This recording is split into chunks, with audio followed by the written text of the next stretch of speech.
Input Wand Audio presents Quichotte et moi et le Camaken de la Huaca, Book 1 in the Novice High Camaken Trilogy, a French language acquisition series for speakers of English, written by Constanza Ontaneda and read to you by Cindy Urbain.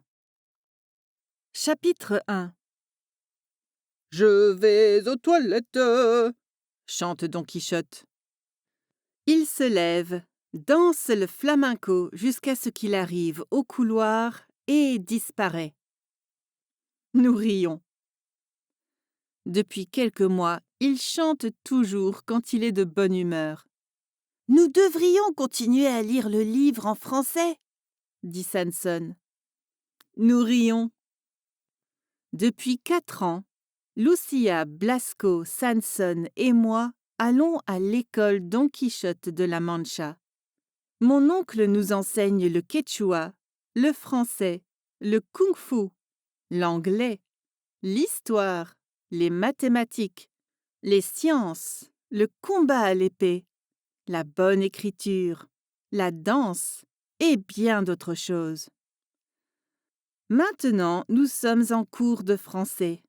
Et oui, nous devrions continuer avec le cours quand mon oncle n'est pas là. Mais nous ne le faisons jamais.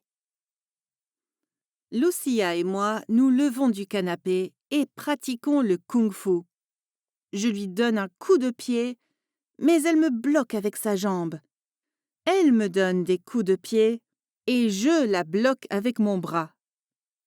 « Ouh, tu te bats mieux que moi, mon ami. »« As-tu pratiqué seul ?»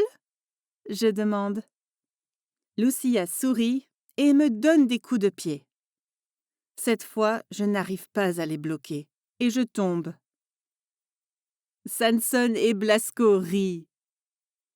Blasco se lève et dit « Jouons, Sanson !»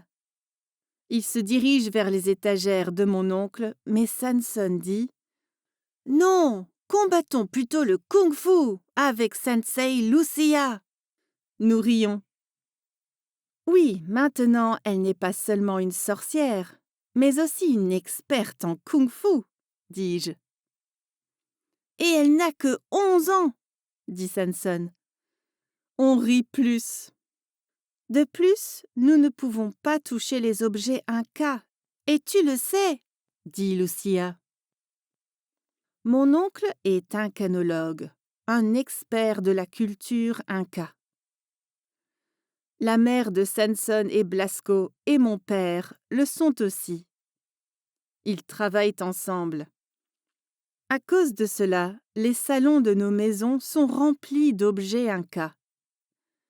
Ils sont faits d'or, d'argent, de poterie, de textiles et de spondyles. Il y a aussi des tableaux. Blasco attrape une figurine en argent. C'est une petite femme, vêtue de vêtements incas. Tout à coup, Don Quichotte revient de la salle de bain et crie « Ne la touche pas! Elle est vivante !»